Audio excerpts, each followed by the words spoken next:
Hello, I'm Waqar Rizvi, and this is Scope. We're going to discuss Venezuela and its request from the IMF for an emergency loan. This, of course, to be able to fight the coronavirus pandemic, which, though at this point in time has not grown in very large numbers in Venezuela, will at some point in time, because the country has already been suffering from tough economic conditions for the past number of years, especially under U.S. sanctions and global sanctions, as well as political instability with the Maduro versus Guaido issue that is continuing at this point in time, and essentially having two parallel governments in place, with some countries around the world accepting Guaido as the leader and others accepting Maduro as the legitimate leader of that country. Now, what does this mean? Because the IMF is meant to, at this point in time, be helping and be a neutral voice, really, to help countries around the world to be able to lift themselves up from economic difficulties and lift themselves, especially in such conditions of emergency. Is the IMF playing politics? Because you have to remember that the biggest donor to the IMF is the United States at the end of the day. So is the U.S. playing dirty politics at this point in time when it comes to the lives, really, and the safety of Venezuelans and how they're then going to be able to deal with this coronavirus pandemic within that country's borders? Let's discuss that further. We're joined by Daniel Sierra, who is political analyst and director of think tank Venezuela Idea Lab. He's joining us now from Caracas. Also joining us from the Venezuelan capital is Guillermo Aveledo, who is a professor of political science at UNIMET. And also from the Venezuelan capital is Jesus Rodríguez-Espinoza, who's a founder and editor at OrinocoTribune.com and former Venezuelan consul general in Chicago. Jesus, Guillermo, and Daniel, thank you to all three of you for your time. Jesus, let me start with you. What do you make of the IMF's rejection of Venezuela's emergency loan request? First of all, I have to tell you that there was like a mass media campaign that started a few hours after the Maduro request was made public.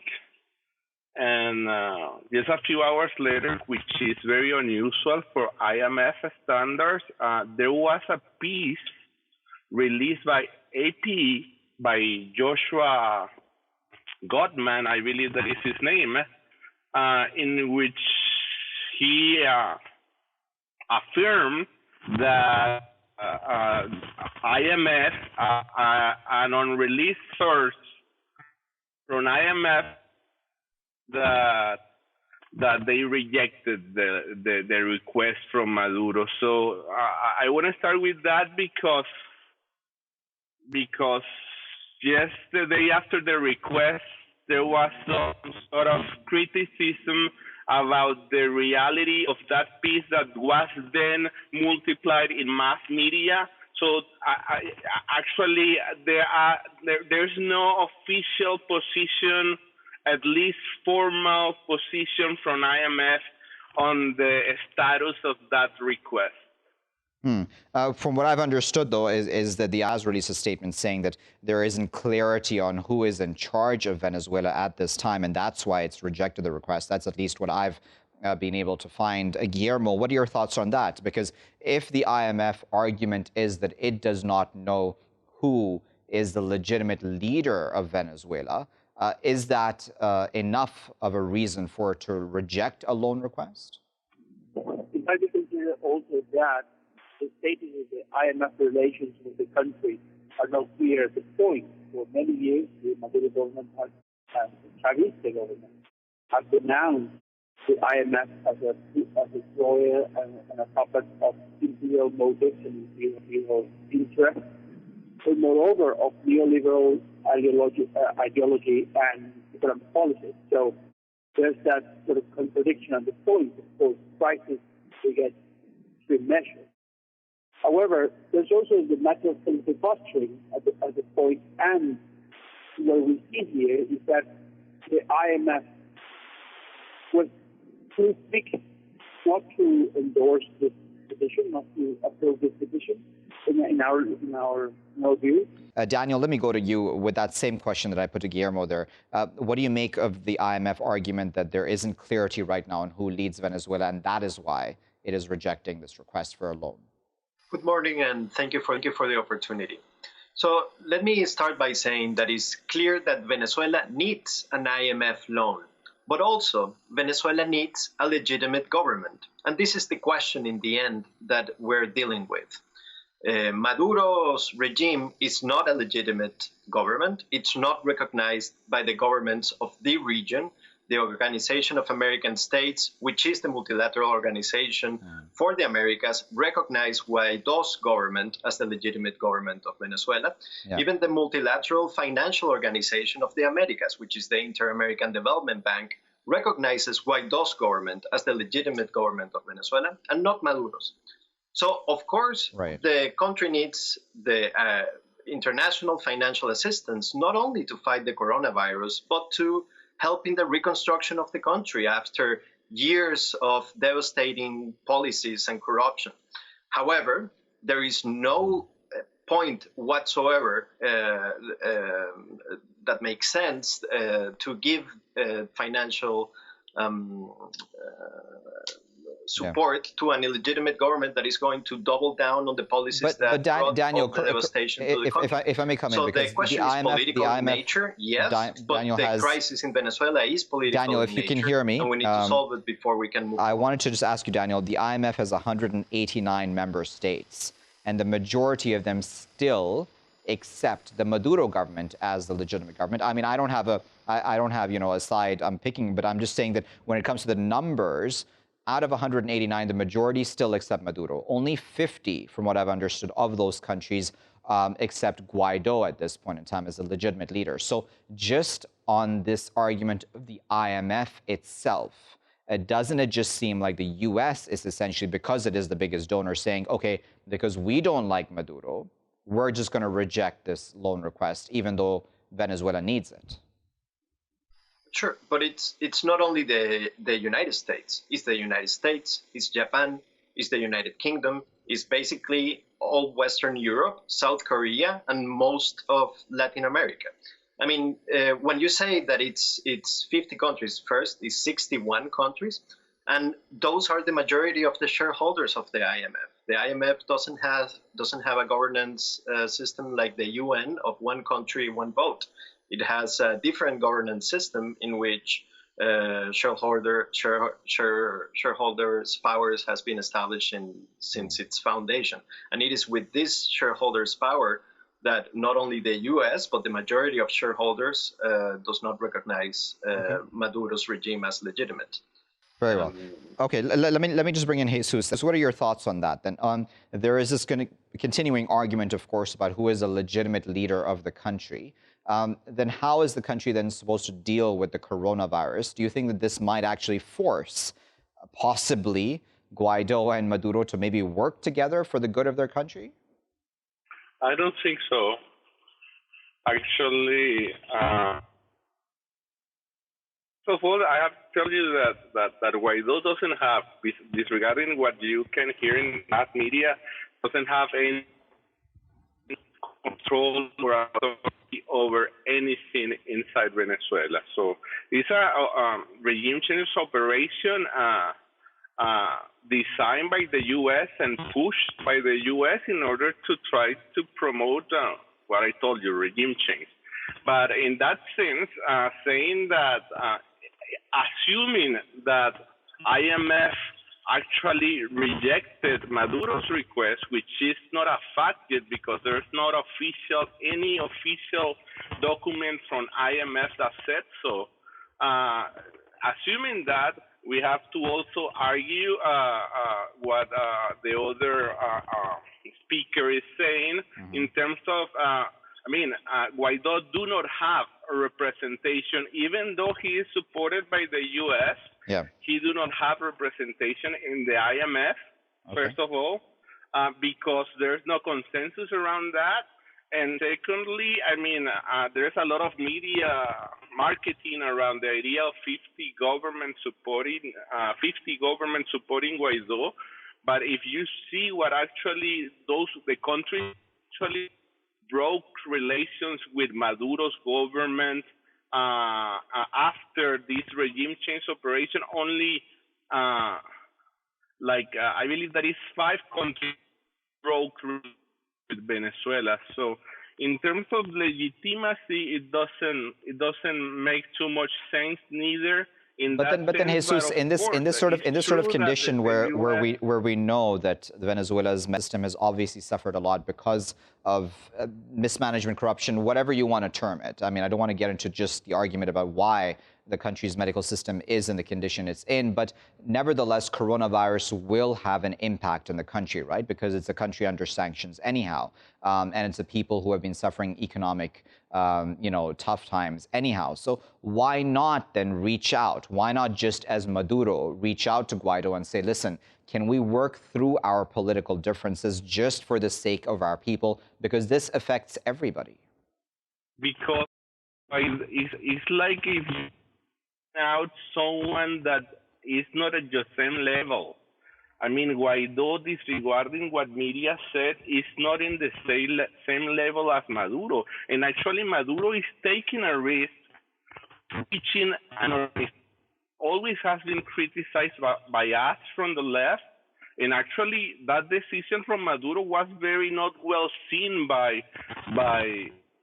progressives, by socialist, communist people in Venezuela because of what you already said. I mean, IMF is not an organization that has been very in good relations with Chavismo. So okay. He took a risk, a pragmatic risk in the face of the that we might face. We haven't faced it yet because I believe that the government is taking the right decisions to contain the spread of the virus. But it's, he already took a pragmatic decision, but from there to trying to set something with Guaido, which do not represent any sort of power inside Venezuela, doesn't make too much sense, at least to me. Okay, let me bring in Guillermo. Guillermo, what are your thoughts on this right now? Because, we can go back into the argument of, Guaido versus Maduro over and over again, right? But we're not going to agree on that, certainly. But at this point in time, the country, with the coronavirus pandemic, the whole globe is already facing something that is unprecedented, right? So can these two men, do you think, work together somehow? Because if the IMF's already rejected this or will reject it soon, officially, that means that the country really has no other options apart from trying to work together. Well, I agree wholeheartedly. I think Mr. Guaido should reach out to the Maduro government, and Mr. Maduro should reach out to the Guaido claim, not of legitimacy, but at least of the legitimate authority of the National Assembly in some way. There are political avenues to do this. It's not a matter of power, it's a matter of legality in this case for the opposition. And in the case of Guaido, it's a matter of recognizing who is the actual government in fact of Venezuela. I mean, even if Mr. Guaido has the resources or has the availability of those resources or the legitimacy of those resources, and that's another discussion, the point of the matter is that it has no government to operate those resources, while Mr. Maduro does. And the needs of the people, and that's why they both turned into politics, they became politicians to attend those needs, are to be held paramount. And I agree with you. There have to be avenues of encounters, avenues of linkage for those two factions. And when push comes to shove, and in these circumstances, it's such an important show that they need to come together. They need to come together at some point. Maduro needs to recognize that the need for resources must mean that some legitimacy has to be found, and Guaido has to recognize that the need for power and the actual power in the country has to get those resources. Okay, so Daniel, what are your thoughts on this? Because, I would imagine it would look good on either of these men, right, to come out first and say, okay, I want to work with the other side because these are unprecedented conditions. I mean, this would only be a good thing in the eyes of Venezuelans, so why not actually then do that? Sure. Let me start by saying that President Guaido has announced international humanitarian assistance coordinated by his organization to be delivered inside Venezuela. So I do want to push back to what Mr. Jesus was saying before, that there is no capacity whatsoever there is capacity. Actually, a system of information was established to give information to Venezuelans about the virus and keep track of it lively, and Maduro brought it down. Maduro censored this information service for Venezuelans, and this is the spirit that the regime is working on. This is a political opportunity for Maduro, because it legitimizes, in his eyes, the military dictatorship that he is commanding. The country is under military lockdown right now, and this is the best option for Maduro in order to stay in power. Maduro does not think in terms of helping Venezuelans. Maduro thinks in terms of how he stays in power. And any collaboration with Maduro will be seen through that lens through him. So collaborating with Maduro is collaborating with maintaining a military dictatorship on power. We believe that there is the possibility to assist Venezuelans with a parallel structure that actually canalizes international humanitarian assistance directly to Venezuelans through the different hospitals and the different unions of health workers that are dealing with this crisis directly. And that is the possibility that was announced by President Guaido, and that his team is working diligently on providing to Venezuelans. Okay, unfortunately, we'll have to leave that final comment. I know that there's a lot more to get through when it comes to the issue of Venezuela, because there are both sides of the argument, right? The pro-Maduro / pro-Guaido issue on this. But, you know, in this show, I've wanted to get beyond that, right? And just look at the fact that the coronavirus pandemic does not know partisanship. It will not affect people based on partisan lines, and it will affect all of the above. And at this point in time, even though Venezuela has not been largely affected in very large numbers right now by coronavirus, that could very well change overnight, in a couple of days, in a couple of months, etc. So there needs to be a plan in place for a country that has been under sanctions for so long, has a crippling economy by all standards, and then by logic, a crippling healthcare system as well. With the IMF now rejecting this request for an emergency loan, the IMF having much of the Western world, of course, as its major shareholders as well. Are they playing politics at this point in time with Venezuelans' lives? Is Maduro playing politics at this point in time, or is Guaido playing politics? I mean, everyone seems to be playing politics, but it seems to be the people in the middle who are suffering the most and have been suffering the most throughout this entire crisis in that country, politically and otherwise. It seems that everyone needs to get beyond the partisanship, especially in Venezuela and other places in the world as well, to be able to work together to help people who will be possibly affected by this pandemic. I'll be back with my next segment after this break.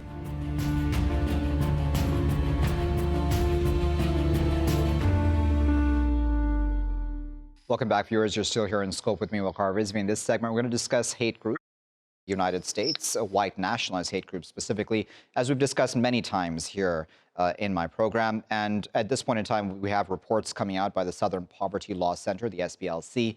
Again, not a surprising report, but that the increase percentage, throughout the Trump era so far is 55%, an increase in those sorts of hate groups. And the report goes into great detail about how there are 155 such groups just last year. Many of those groups advocate violence, as we know, terrorism and murder. And there's other groups within that also believe that mass violence is actually necessary to bring about the collapse of a pluralistic society. And this, of course, all comes from a fear of demographic change, that Caucasians and others would then become a minority of some sort within their own quote-unquote country, as is perceived by many of these people. Let's discuss that further. We're joined now by Rashawn, who is a Rubenstein Fellow at Brookings Institution. He's joining us now from Washington, D.C. Also joining us from D.C. is Shahed Amanullah, who is a former senior advisor at the U.S. Department of State. Shahed and Rashawn, we appreciate your time this morning. Shahed, let me start with you. Again, not a surprise, certainly, for many who've been following the Trump era, and even before, about the increase in sort of white nationalist hate groups growing. But it's still worrying, isn't it? Because it seems like even though we keep talking about it, and even the FBI says that, okay, this is an increasing threat, it seems that no one really has a clear-cut policy on how to deal with it. Is that fair?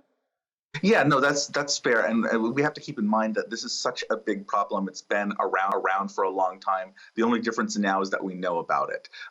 Back when I was at the State Department, one of the officials I would talk to that were working on extremism would constantly tell me that there were many times, many-fold multiples of white nationalists and the militia threats to American security than there were from Islamist terrorism or anything like that, even though the public perception was otherwise. And they would feel actually frustrated that they were being told to look at one thing and not the other. And of course, what you've seen is in the age of Trump, these people have been given social permission to come out of the shadows, to recruit, to create narratives that reinforce the need for what they think is, a violent a reaction to people who are not like them.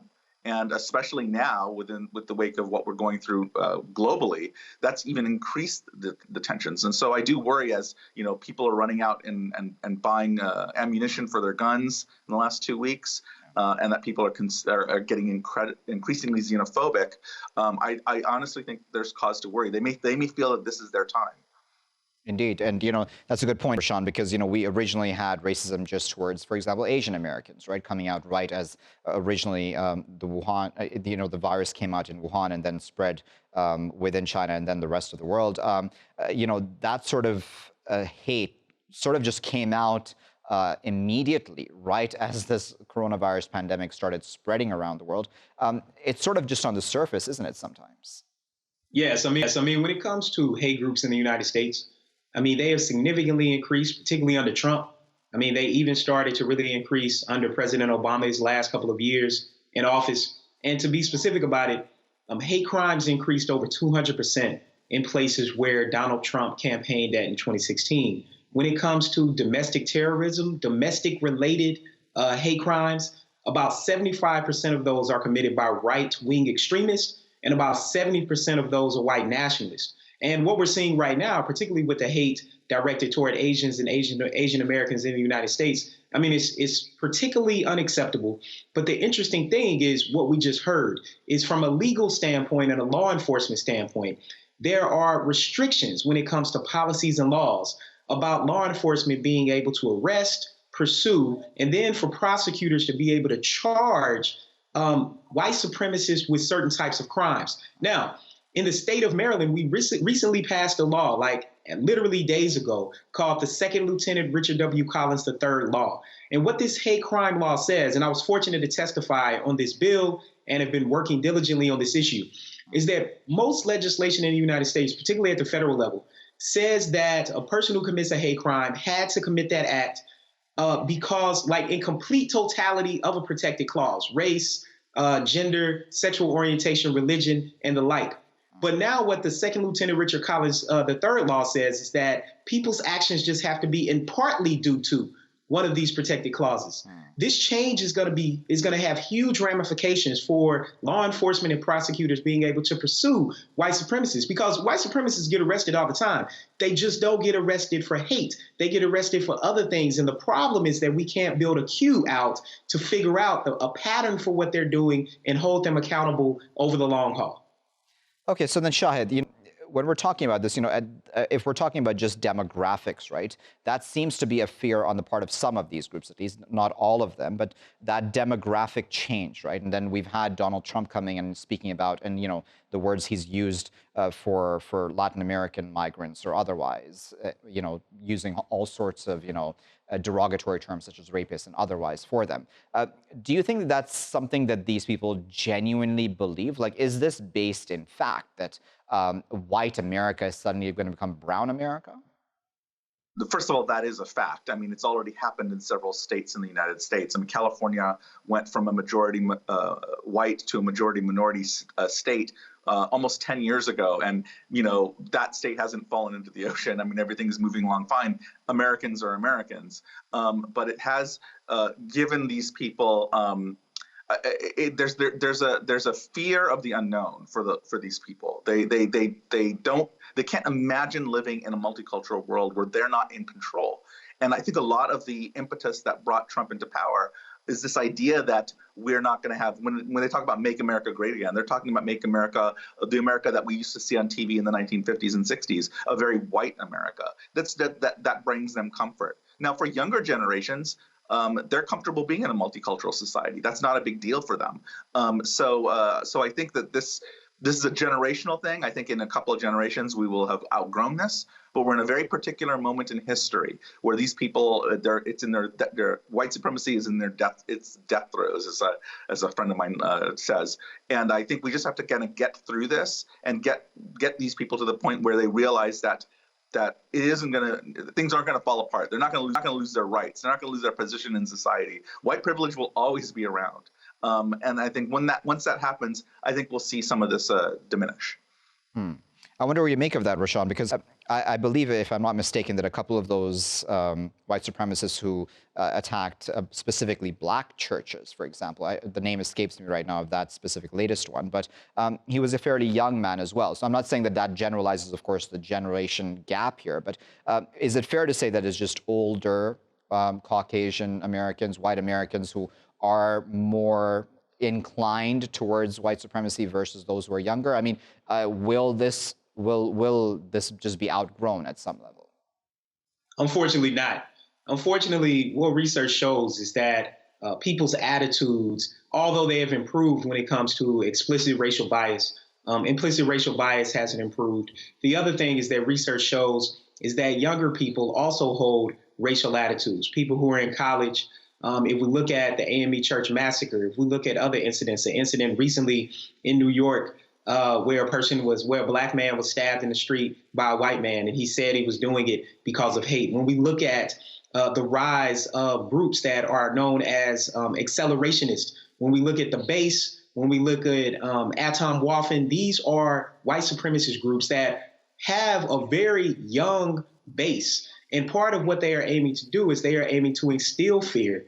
They are aiming to harm and hurt people. So this isn't something that's simply going to go away or age out. And part of it speaks to the narrative about whites becoming a minority. You know, one of the ways we frame it is we say whites will become a numerical minority in the United States by, say, 2050. Well, according to what? That's only if we compare whites to non-whites. A better way to do it is to actually say white is a racial group. It's not just an autonomous group that's out there that we don't necessarily think about. There are whites, Asians, Latinos, blacks, and Native Americans and other groups in the United States. And when we look at that across the board, whites will still be the numerical majority. But to the point we just heard, when it comes to status and power in the United States, they will continue to be the majority in the United States. So it's not just it's not just old people doing this. This won't age out. All of us are socialized to think about race, power, and supremacy in a particular way. And what we have to do is we actually have to educate young people in particular about the ways that white supremacy impacts our lives. Indeed, you know, Shahed, I didn't just beat down the point that you made, but I'm wondering on that point of education that Rashawn that just made. Do you think that still remains very much an issue? Because if we still do have, even if it's a lower percentage of young people who do hold these views, that comes back to education. And obviously, what they're hearing within their home atmosphere may very well be reflecting that too, what they're playing out in the streets or otherwise, but in the schools as well?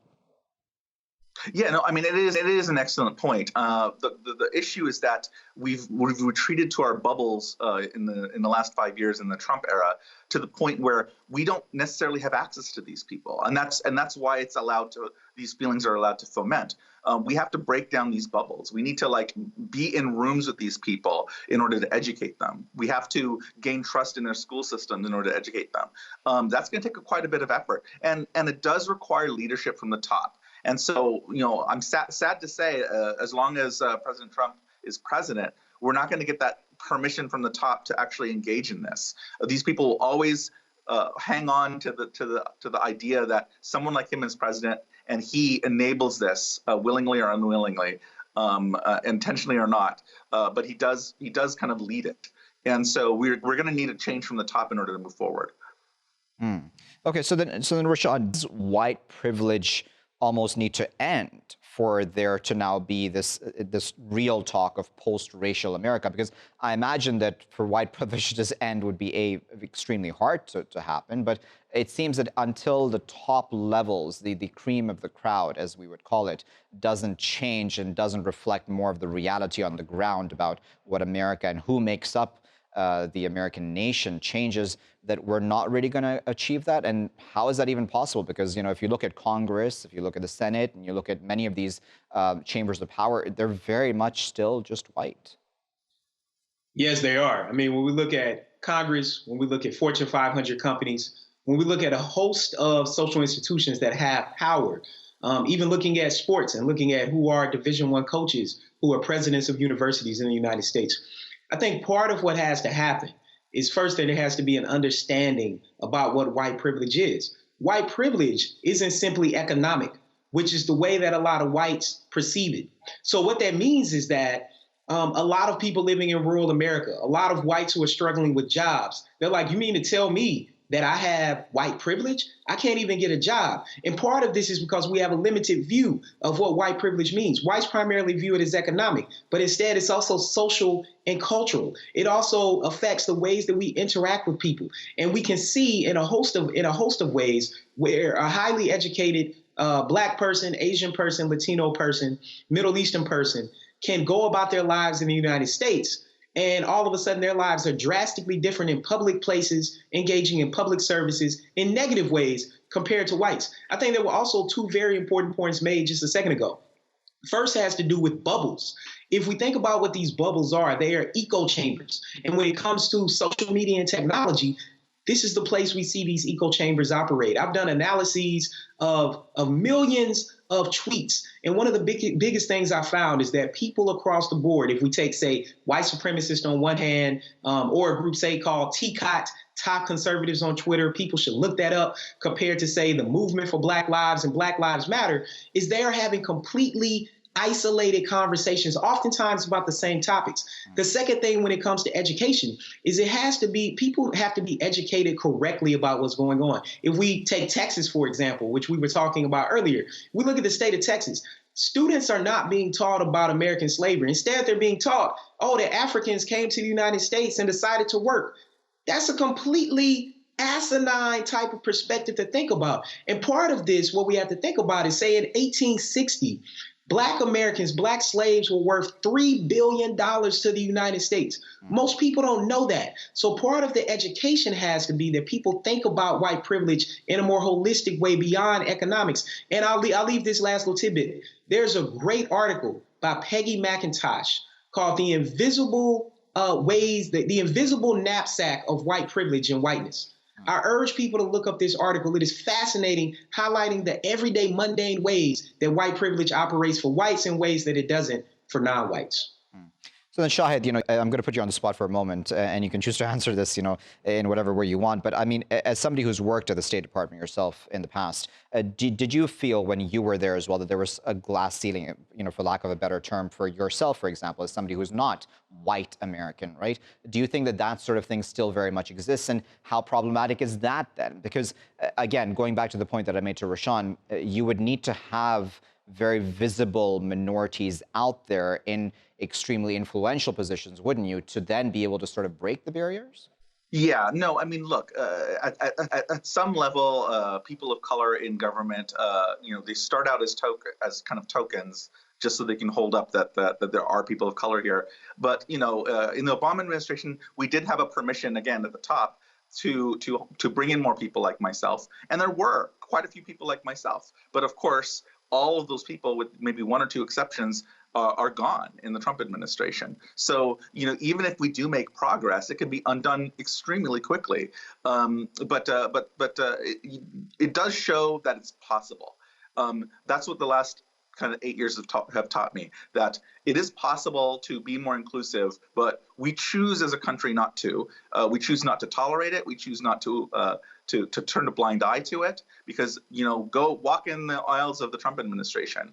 It's one color. And I'm very sorry to see that.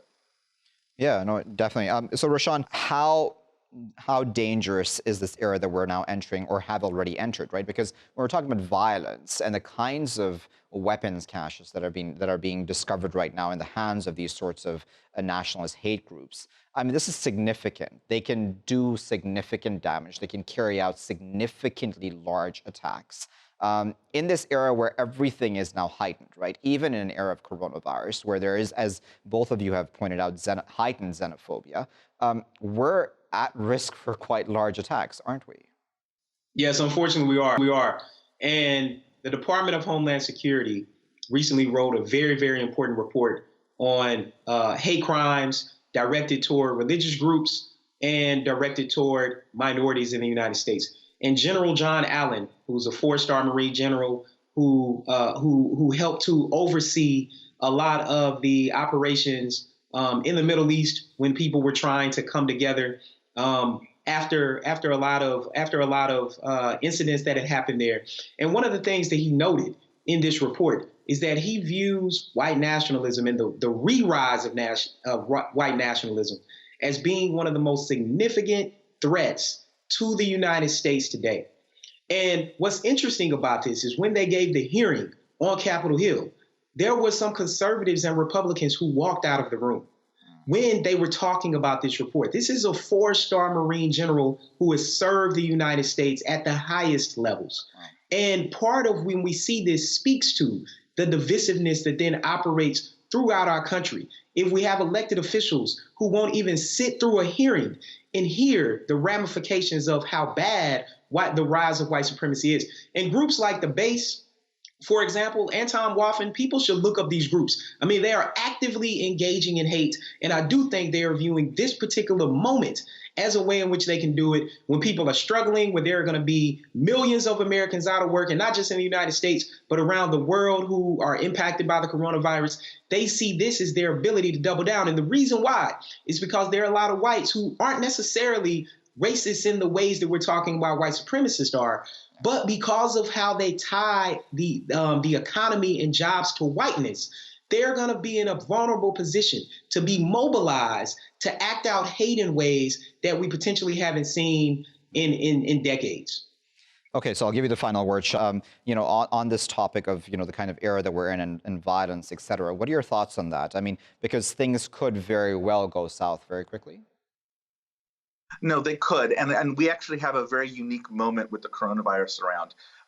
This is one of the few times, I think, in my life where I've seen an opportunity for people to focus on a threat that affects everybody and to come together from different backgrounds.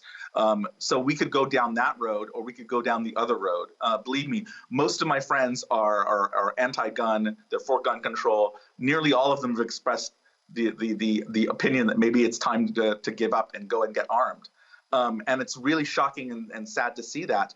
But again, we're at this decision point now. Do we go down that road where we have permanent confrontation between groups of people in America, or do we take advantage of the situation that we're in? We help our neighbors, we break down those barriers. That's something that faces all of us.